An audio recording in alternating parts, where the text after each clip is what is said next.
Почему в Ненецкий округ едут старообрядцы со всего мира? На удалении 26 километров от города Нарьян-Мара находится историческое место. Первая столица Печорского края – город Пустозерск. Именно здесь содержался в земляной тюрьме многострадальный борец за исповедание догматов старой веры протопоп Аввакум. В далеком 17 веке царь Алексей Михайлович, понимая, что Пустозерск расположен в заполярной пустынной тундре, решает сделать это местом ссылки и изоляции для неугодных лиц, каким считали Аввакума. Он был осужден за то, что не принял новых церковных реформ патриарха Никона. Остался верен древлеправославной традиции. В августе 1667 года царским указом за церковные расколы навечно осужденные бывший протопоп Муромский Аввакум, Симбирский Микифор, распоп Лазарь и инок Епифаний были сосланы в Пустозерск. Их нахождение в Пустозерске сыграло значительную роль в распространении книжной культуры и грамотности в Печорском крае. Союзники, объединенные общей целью борьбы за сохранение старой веры, сумели в условиях тюремного заключения создать сплоченный писательский коллектив. Литературное наследие только Аввакума насчитывает более 80 произведений, большая часть которых написана в Пустозерске. Именно здесь, в земляной тюрьме, в холоде, сырости и грязи, полураздетый, полуслепой от копоти и дыма, создавал он свои многочисленные послания, наставления к братьям по вере и свое знаменитое житие, которое нашло своих читателей спустя несколько сотен лет в различных странах мира. Произведение было переведено на английский, немецкий, французский, итальянский, венгерский, японский и другие языки. Протопоп Аввакум провел в заключении в Пустозерске около 15 лет, и в апреле 1682 года по приказу царя Федора Алексеевича за великий надцарский дом Хулы его сожгли заживо в деревянном срубе.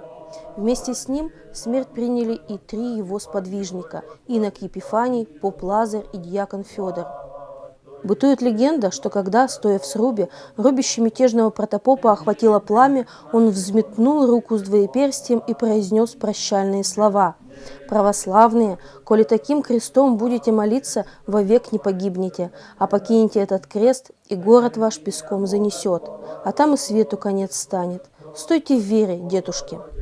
На месте казни протопопа Аввакума и его союзников в марте 1788 года мезенскими старообрядцами во главе с купцом Петром Протопоповым был установлен поклонный крест, а век спустя его заменили новым.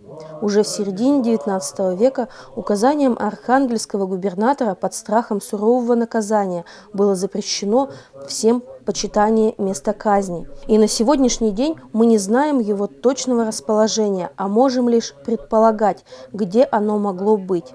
Так, в 1989 году появился в Пустозерске знак на предполагаемом месте гибели протопопа Аввакума и его соратников. Это сруб с 2 параллельными столбами, которые символизируют двоеперстие. Рядом поминальный старообрядческий крест. Именно здесь совершают свои богослужения паломники, считая своим долгом никогда не забывать о духовном подвиге своих предков, достойно чтить их светлую память.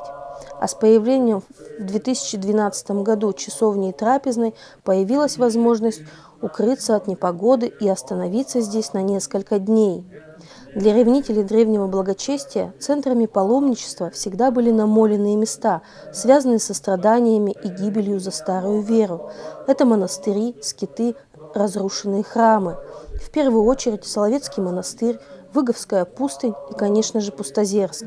Паломники ежегодно посещают это место, проводят крестные ходы, отслуживают молебны. Для старообрядцев всего мира место, где когда-то стоял Пустозерск, также почитаемо, как для христианских паломников Иерусалим, ведь они считают его своей святыней.